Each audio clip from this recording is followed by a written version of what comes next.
सोचिए, एक अस्पताल जहां लोग ठीक होने जाते हैं, जहां सुरक्षा की उम्मीद होती है, वो जगह एक भयानक अपराध का सीन कैसे बन सकती है?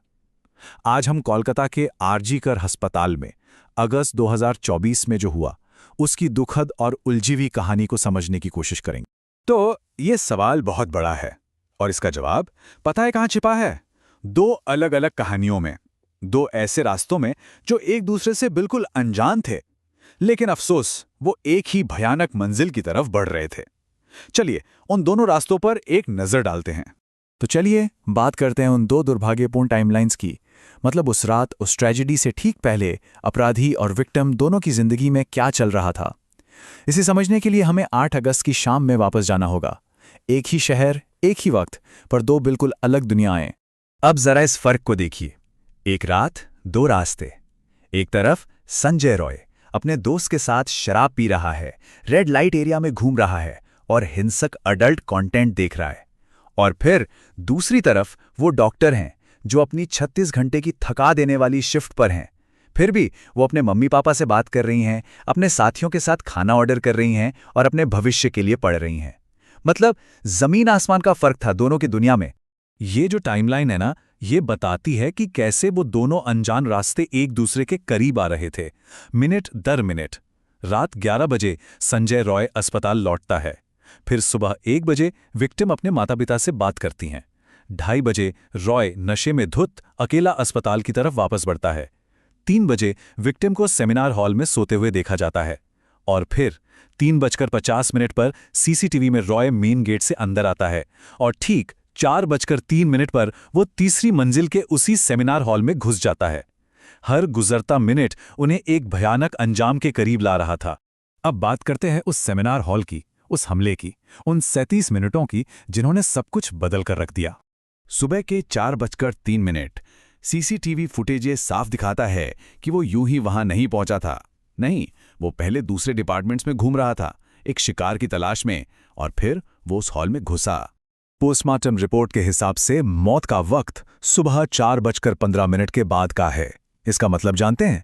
इसका मतलब है कि हमलावर के घुसने और मौत के बीच एक लंबा भयानक संघर्ष हुआ। रिपोर्ट ये साफ बताती है कि उन्होंने अपनी आखिरी सांस तक अपनी जान बचाने की पूरी कोशिश की। और शायद सबसे ज्यादा दिल दहलाने वाली बात, वो कमरा साउंड प्रूफ था, पूरी तरह से साउंड प्रूफ। अंदर जो कुछ भी हुआ, कोई भी चीख, कोई भी आवाज बाहर नहीं आ सकी। मदद शायद कुछ ही कदम दूर थी, लेकिन उस आवाज की दीवार के पार कुछ नहीं पहुंचा।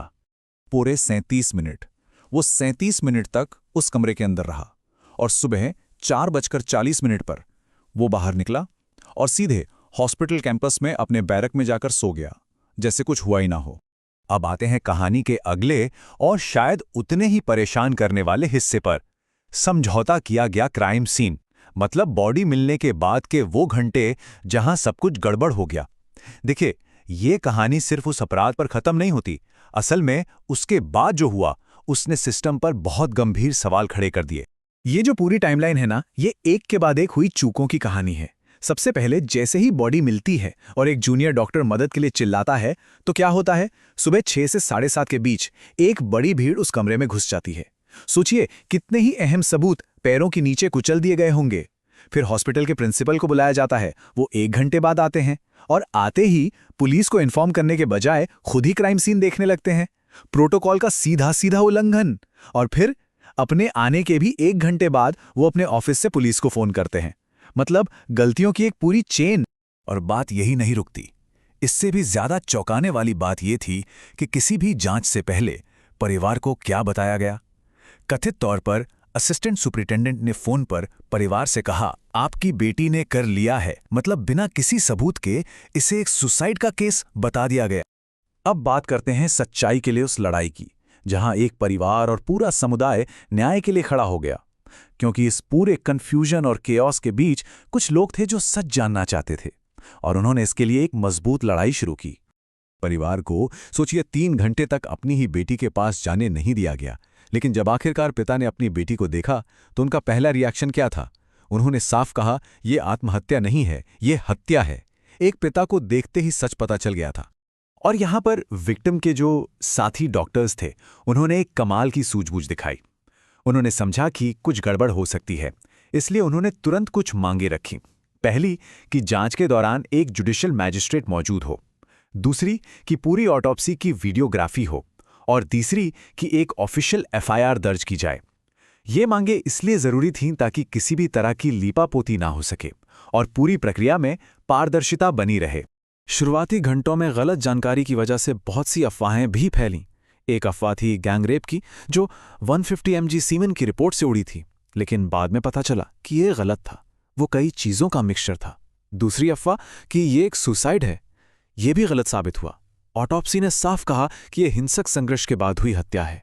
और एक अफवाह यह भी थी कि यह अपराध अचानक गुस्से में हुआ, लेकिन नहीं, सीसीटीवी ने दिखाया कि यह अपराधी बाकायदा शिकार की तलाश कर रहा था।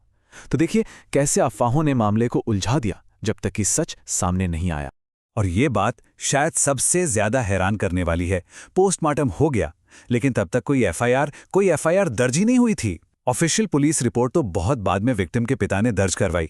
तब तक तो कई जरूरी जांच की प्रक्रियाएं भी हो चुकी थीं। ये एक बहुत बड़ा प्रोसीजरल लैप्स था।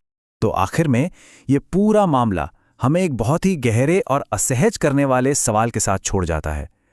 जवाबदेही सिर्फ अपराधी की नहीं बनती, उस पूरे सिस्टम की भी बनती है जिसका काम सुरक्षा और न्याय देना था। तो सवाल ये है कि जब हमारी रक्षा के लिए बनाए गए इंस्टीट्यूशंस ही फेल हो जाते हैं तो फिर होता क्या है।